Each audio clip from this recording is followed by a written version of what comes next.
Good morning friends. आज आपण business economics हा तुमचा कंपल्सरी असणारा पेपर या पेपरच्या सिलेबसबद्दल चर्चा करणार आहोत. तर सेमिस्टर 5साठी बिझनेस इकॉनॉमिक्स पेपर नंबर 5 हा पेपर आहे. या पेपरचं टायटल आहे macro economics aspects of India. या पेपरमध्ये एकूण 4 प्रकरणं असतील.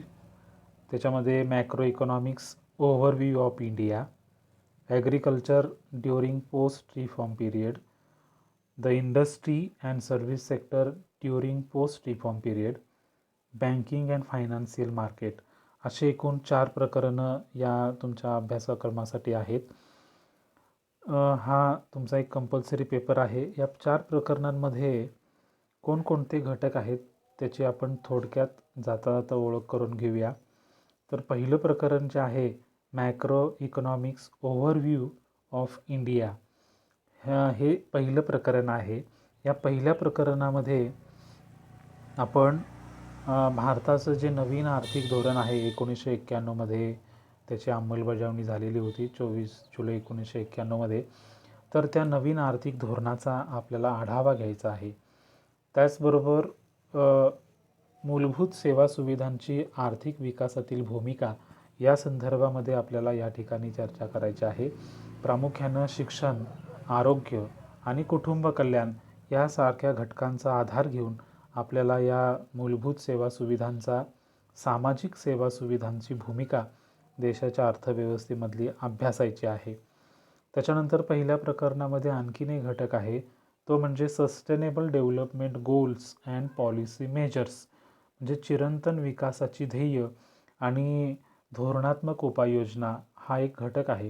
याच्यामध्ये प्रामुख्यानं अलीकडच्या काळामध्ये सरकारने राबवलेल्या वेगवेगळ्या योजना म्हणजे make in India, invest in India and skill development and training programme यासारख्या वेगवेगळ्या योजनांचा अभ्यास या ठिकाणी करायचा आहे आपल्याला. चिरंतन आर्थिक विकासाचं ध्येय गाठण्यासाठी सरकारने जे वेगवेगळे धोरणात्मक उपाय योजलेले आहेत त्या सगळ्या घटकांचा अभ्यास आपल्याला या ठिकाणी करायचा आहे. त्यानंतर पहिल्या प्रकरणामध्ये अजून एक घटक आहे foreign investment policy measures in India, म्हणजे परकीय गुंतवणूक धोरण जे आहे त्याच्याबद्दल सुद्धा या ठिकाणी आपल्याला चर्चा करायची आहे.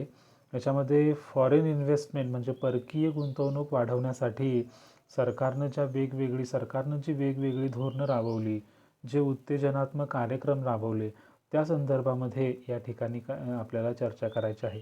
प्रामुख्याने याच्यामध्ये FDI, MNCs म्हणजे मल्टीनॅशनल कंपनीज आणि त्यांची भूमिका या संदर्भामध्ये या ठिकाणी चर्चा करायची आहे. अशा पद्धतीनं हे पहिलं प्रकरण आहे. दुसरं प्रकरण जे आहे त्याच्यामध्ये agriculture during post reform period. Post reform period म्हणजे 1991 नंतरचा कालावधी. 1991 या कालावधीला सुधारणांचा कालावधी असं म्हणतात आणि 1991 नंतरचा जो कालावधी आहे त्याला पोस्ट रिफॉर्म पिरियड असं म्हणतात. तर सुधारणानंतरच्या कालावधीमध्ये शेती या संदर्भामध्ये आपल्याला अभ्यास करायचा आहे. याच्यामध्ये प्रामुख्यानं नॅशनल ॲग्रिकल्चर पॉलिसी 2000 म्हणजे इसवी 2000मध्ये राष्ट्रीय कृषी धोरण जे राबवलं गेलं त्याच्याबद्दलचा अभ्यास आहे. प्रामुख्यानं या धोरणाची उद्दिष्ट, त्याची वैशिष्ट्ये आणि त्याची अंमलबजावणी कशा पद्धतीनं आणि कशी झाली या संदर्भामध्ये आपल्याला चर्चा करायची आहे. त्यानंतर agricultural pricing and agricultural finance, म्हणजे शेती किंमत धोरण आणि शेतीला फायनान्स करणाऱ्या वेगवेगळ्या संस्था, वेगवेगळे घटक या संदर्भामध्ये प्रामुख्यानं आपल्याला इथं चर्चा करायची आहे. त्यानंतर पुढचा घटक जो आहे तो म्हणजे ॲग्रिकल्चरल मार्केटिंग डेव्हलपमेंट, शेती विपणन विकास या संदर्भामध्ये आपल्याला या ठिकाणी चर्चा करायची आहे. हा एक अत्यंत महत्त्वाचा घटक आहे. ॲग्रिकल्चरल मार्केट इन्फ्रास्ट्रक्चर, कृषी विपणनासाठी आवश्यक असणाऱ्या मूलभूत सेवा सुविधा, बाजारपेठेबद्दलची असणारी माहिती, विपणनासंबंधीचं दिलं जाणारं प्रशिक्षण, अशा वेगवेगळ्या घटकांचा अभ्यास या घटकामध्ये आपल्याला करायचा आहे. त्यानंतर पुढचं जे घटक आहे, जे प्रकरण आहे, तर अशा पद्धतीनं दुसऱ्या प्रकरणामध्ये आपण शेतीशी संबंधित असणारे वेगवेगळी धोरणं, शेतमालाच्या किमती, शेतमालाला मदत करणारे फायनान्स किंवा शेतीला मदतीसाठी आवश्यक असणारे शेतीला फायनान्स करणाऱ्या वेगवेगळ्या संस्था आणि प्रत्यक्षात कृषी विपणन अशा वेगवेगळ्या घटकांबद्दल या ठिकाणी चर्चा केली जाणार आहे. त्याच्यानंतर पुढचं प्रकरण आहे तो म्हणजे the industry and service sector during post reform period. इथंसुद्धा सुधारणानंतरच्या काळामध्ये भारतामध्ये असणारी उद्योग संस्था किंवा उद्योगधंदे आणि भारतामध्ये असणारं जे सेवा क्षेत्र आहे या सगळ्या घटकांचा अभ्यास प्रामुख्याने या ठिकाणी आपल्याला करायचा आहे. याच्यात प्रामुख्यानं पॉलिसी मेजर्स म्हणजे जे धोरणात्मक उपाय आहेत उद्योगधंद्यांच्या वाढीसाठी, सेवा क्षेत्राच्या प्रगतीसाठी, सेवा क्षेत्राच्या विकासासाठी सरकारकडून जी वेगवेगळी धोरणं राबवलेली आहेत त्यांना आपण धोरणात्मक उपाय असं म्हणतो. तर याच्यामध्ये प्रामुख्यानं कॉम्पिटिशन ॲक्ट 2003 म्हणजे स्पर्धा कायदा 2003 याचा आपल्याला अभ्यास करायचा आहे. त्यानंतर डिसइन्व्हेस्टमेंट पॉलिसी म्हणजे निर्गुंतवणुकीचं जे धोरण आहे सरकारचं त्याच्याबद्दल आपल्याला चर्चा या ठिकाणी करायची आहे. सरकारनं स्वतःची केलेली गुंतवणूक काढून घेणं याला आपण डिसइन्व्हेस्टमेंट म्हणतो.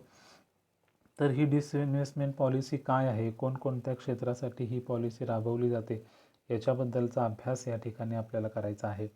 त्यानंतर micro, small and medium enterprises sector since 2007 म्हणजे 2007 नंतरचं छोटे उद्योग, मध्यम उद्योग आणि मोठे उद्योग अशा वेगवेगळ्या उद्योगांसंदर्भामध्ये सरकारनं तयार केलेली पॉलिसी विशेषतः 2007 नंतर अशा उद्योगधंद्यांच्या विकासासाठी जी पॉलिसी केलेली आहे त्या संदर्भातली चर्चा आपल्याला या ठिकाणी करायची आहे. त्यानंतर इंडस्ट्रियल पोल्युशन इन इंडिया म्हणजे भारतातील औद्योगिक प्रदूषण म्हणजे काय, त्याचा अर्थ काय, त्याचे प्रकार कोणते आहेत, त्याचे वेगवेगळे परिणाम कसे होतात म्हणजे कोणकोणत्या घटकांवरती त्याचा परिणाम होतो आणि असं हे इंडस्ट्रियल पोल्युशन म्हणजे औद्योगिक प्रदूषण हे कंट्रोल करण्यासाठी कोणकोणते उपाय योजले जातात याच्याबद्दलची चर्चा आपल्याला या प्रकरणामध्ये करायची आहे. आणखीन एक घटक आहे तो म्हणजे सर्व्हिस सेक्टर. रिसेंट ट्रेंड्स सेवा क्षेत्राचा अलीकडच्या काळामध्ये असणारा जो कल कसा आहे. त्याच्यानंतर role and growth in health care and tourism industry म्हणजे उद्योग क्षेत्र विशेषतः आरोग्य क्षेत्र आणि पर्यटन क्षेत्र याची आर्थिक विकासामध्ये असणारी भूमिका आणि आर्थिक विकासामध्ये याची वाढ कशा पद्धतीनं होत आहे. विशेषतः हेल्थ केअर सेक्टर आणि टुरिझम सेक्टर या दोन घटकांची भूमिका देशाच्या आर्थिक विकासामध्ये कशी आहे, त्यांच्या वाढीचा कल नेमका कसा आहे, त्यांची वाढ नेमकी होते आहे की नाही या सगळ्या घटकांबद्दलचा अभ्यास हा या ठिकाणी करायचा आहे. तर अशा पद्धतीनं हे तिसरं प्रकरण आहे. याच्यामध्ये प्रामुख्यानं आपण पॉलिसी मेजर्स म्हणजे competition act 2003, disinvestment policy, micro, small and medium enterprises since 2007, industrial pollution in India, its meaning, types, effects and control. त्याच्यानंतर सर्व्हिस सेक्टर म्हणजेच recent trends, role and growth in health care and tourism industry.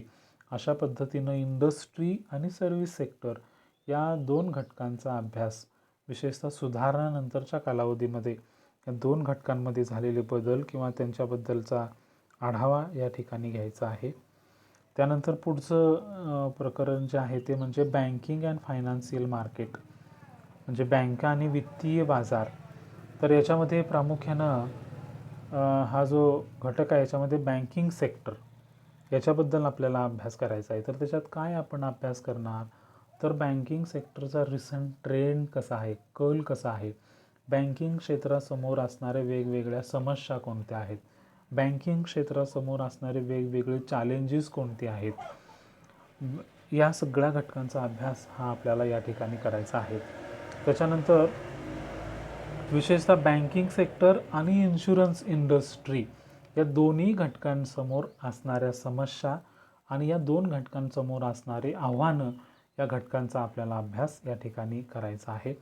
त्यानंतर जे अत्यंत महत्त्वाचे 2 घटक आहेत ते म्हणजे मनी मार्केट आणि कॅपिटल मार्केट. याच्यामध्ये मनी मार्केट म्हणजे नाणे बाजार. याच्यामध्ये या नाणे बाजाराची रचना कशी आहे, या नाणे बाजाराच्या समोर असणाऱ्या मर्यादा कोणत्या आहेत, या नाणे बाजाराच्या सुधारणा करण्यासाठी वेगवेगळ्या कोणकोणत्या सुधारणा आवश्यक आहेत, याच्याबद्दल या ठिकाणी आपल्याला अभ्यास करायचा आहे. त्यानंतर कॅपिटल मार्केट म्हणजे भांडवल बाजार. यामध्ये प्रामुख्यानं या भांडवल बाजाराची रचना कशी आहे, या भांडवल बाजाराची वाढ कशा पद्धतीनं होत आहे, या भांडवल बाजारामध्ये कोणकोणत्या घटकांची आवश्यकता आहे किंवा सुधारणा कोणकोणत्या केल्या पाहिजेत, या घटकाबद्दलचा अभ्यास प्रामुख्यानं या ठिकाणी करायचा आहे. तर अशा पद्धतीनं एकूण 4 प्रकरणं सेमिस्टर 5साठी आहेत. मी पुन्हा एकदा सांगतो की बिझनेस इकॉनॉमिक्स सेमिस्टर 5 हा जो पेपर आहे, या पेपरचं टायटल आहे macro economics aspects of India. याच्यामध्ये एकूण 4 प्रकरणं आहेत. त्या 4 प्रकरणामध्ये कोणकोणत्या घटकांचा आपण अभ्यास करणार आहोत, या संदर्भामध्ये आपण थोडीशी चर्चा केलेली आहे. आता